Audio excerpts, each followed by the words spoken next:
안녕하십니까. YBC 뉴스입니다. 평택시 의회에서는 9일에 걸쳐 의원 모두가 심사숙고해 2018년도 행정사무감사를 진행했는데요. 30일 제2차 본회의에서는 2018년도 일반 및 특별회계, 제3회 추가경정 예산안 등 총 29건의 안건이 의결됐습니다. 30일 오전 10시 평택시의회 본회의장. 권영하 평택시의회 의장을 비롯한 평택시 의원들과 정장선 평택시장, 실국소장들이 참석한 가운데 제203회 평택시의회 제2차 정례회 제2차 본회의가 개회했습니다. 이번 정례회에서는 2018년도 일반 및 특별회계 제3회 추가경정 예산안, 시정질문의건 등 총 29건의 심의안건이 가결됐습니다.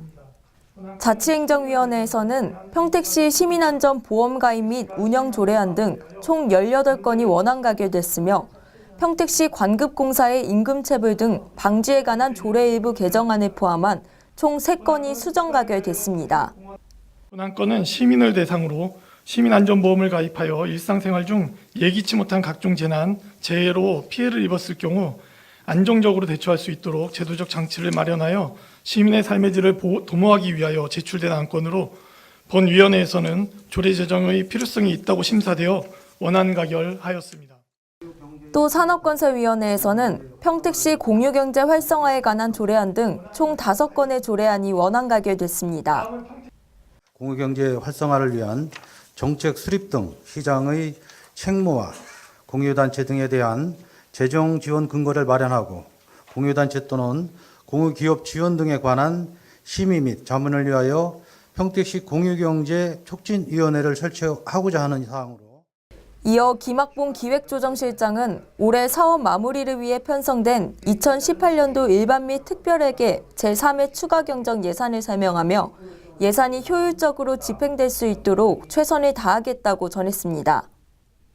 제3회 추경예산안 규모는 제2회 추경예산 1조 8,011억 원보다 257억 원이 증가한 1조 8,268억 원입니다.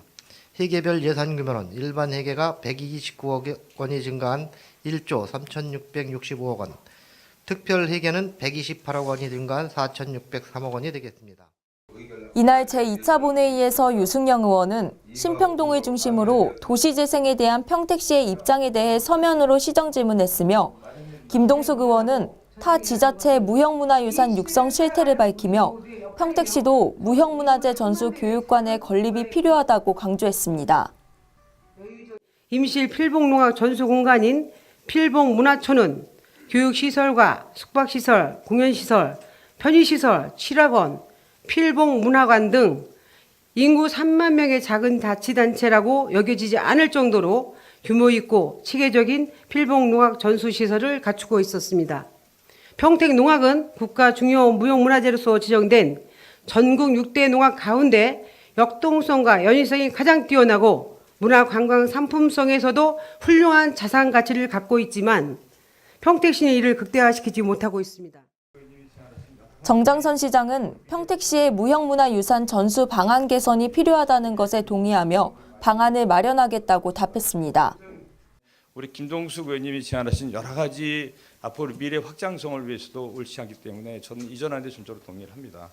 그리고 이것을 평택농악뿐만 아니라 다른 전승단체하고도 같이 합의가 필요한 부분이기 때문에 이 부분에서 합의가 됐으면 좋겠다는 것과 또 하나는 지난번에 결정했던 그 평택호가 옳은지 아니면 다른 대안은 없는지 이 부분에 대해서도 저희들이 앞으로 심도 있는 논의를 통해서 결정을 해나가도록 하겠습니다. 1시간여 진행된 제203회 평택시의회 제2차 정례회 제2차 본회의는 의원들과 정장선 평택시장, 실국소장들의 적극적인 참여와 함께 폐회했습니다. 다음 달 1일부터 18일 동안 평택시 의회에서는 올해 마지막 제3회 추가경정 예산안 심사와 내년도 예산안 심사를 진행하며 제3차 본회의를 끝으로 2018년도 의사일정을 마무리할 예정입니다. 이 기간 동안 모든 회의 내용은 저희 YBC 뉴스를 통해 시청하실 수 있습니다. 지금까지 YBC 뉴스 유효림이었습니다. 시청해주셔서 고맙습니다.